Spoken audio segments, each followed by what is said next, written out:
and a computer. That was, and I'm 26 years old and I still feel like I'm way behind in using a computer. So yeah, definitely make sure that you're really taking advantage of what this school is teaching you, and because like I said, you're pretty much on your own when you're in college. So a better way to put it, and you're on your own. yeah. Because here, we're following you, we're making sure, all right, we check this box, we check this box, we check. Because we want to make sure you graduate, right? All right, cool, they have a high school diploma, we did our job.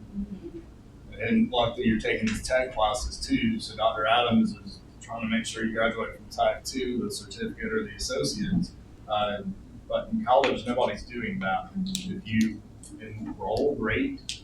They'll take your money. If you don't graduate, oh well. There'll be more people coming to replace you. So it's really up to you and that personal responsibility again. So make sure you get what you need to get what you want. All right, McKenna, Airyanna already answered this question. Oh boy. What advice would you give these second semester juniors?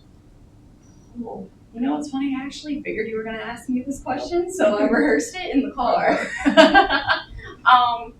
There's a bunch of things that I can really tell you, but I would say the biggest advice that I can probably give you guys is if you are involved now, continue to stay involved even when you're a senior and after you graduate and get into your first year of college.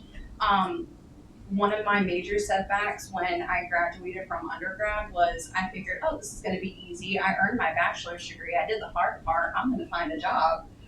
Well,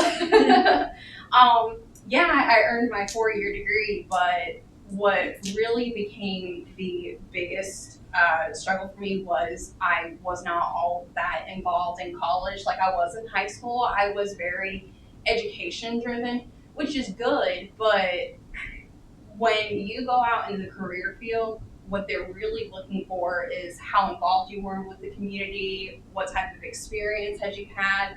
When I entered graduate school, it's a little bit easier because with a 2-year master's program, they're mainly looking for like how much field experience you've applied into the career. But that was one of my biggest struggles was my mindset of, okay, I've earned my degree, I can get this job. But I didn't have anything on my resume to really show that I was involved and really interested in the field. So, but yeah, continue to do that. I stress that entirely. I would add to that too. On trying new things too. Get out there and see if it's something that you enjoy. I think about our advisory challengers. I think we were freshmen and we went over and volunteered for a day at the nursing home. And that was an eye-opener for a lot of people, even myself. I was like, oh my gosh, I can never do this. Yeah. I never want to come back here ever again. This is the longest day of my life. Other people may have really enjoyed it, but it wasn't for me. But I would have known that fact and said, yeah, let's go do it. Let's try. My mom's still there too. Great. Sounds like we have a service project. Yeah.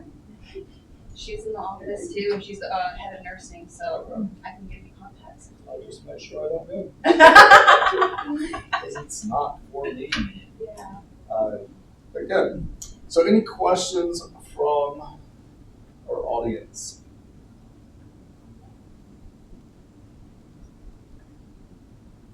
Ask all the questions you can, guys. This is your chance. See one over there looking like she might have a question. I'm sure we can have a question.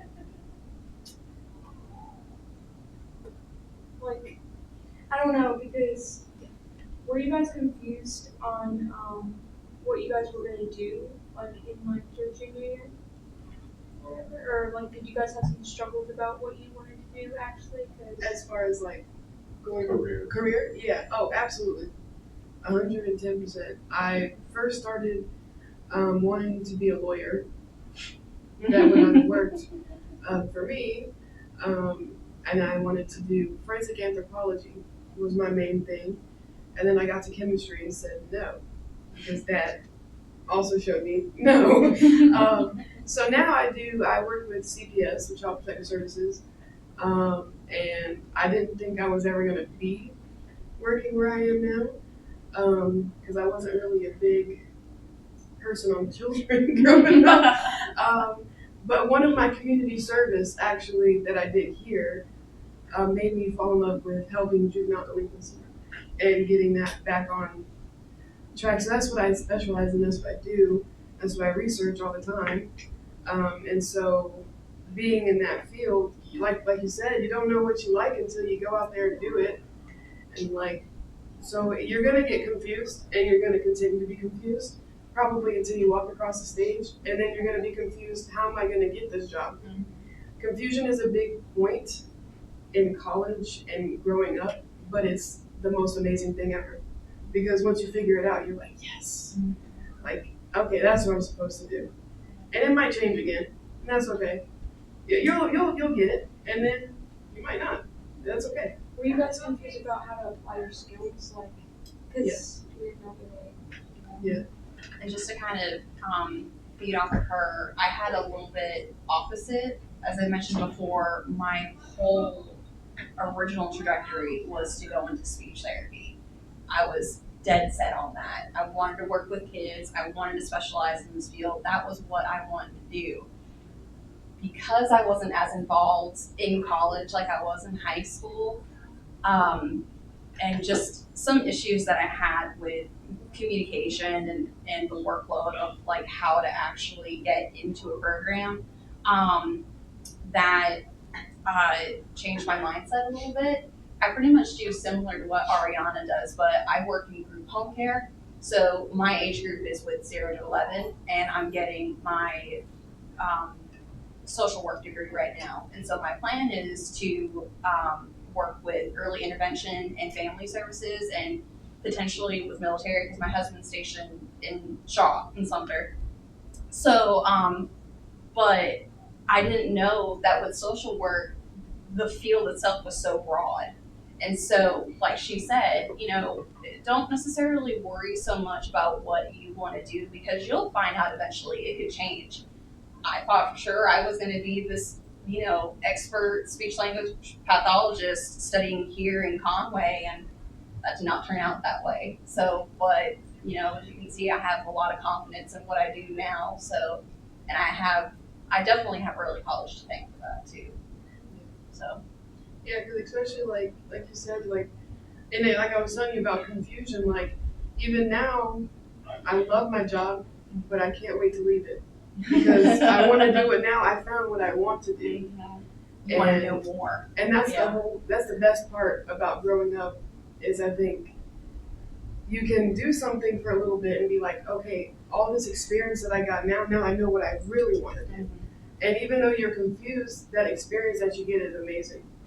And at our ages, and as you guys start to get into your fields, like I said, when I realize you're normally the youngest one, that experience that you've gotten is going to take you a very, very long way. And your skills, you do your skills without you even knowing. Somebody's probably going to know your skills before you do sometimes. Mm-hmm. And make sure you remember that when they tell you what your skills are. Write it down so you can put it on your resume, because that's really, really important.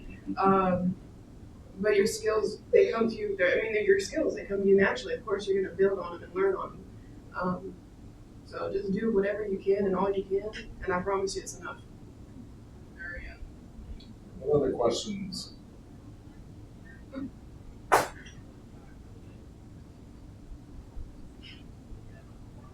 Helps us out a lot too, guys. Yeah.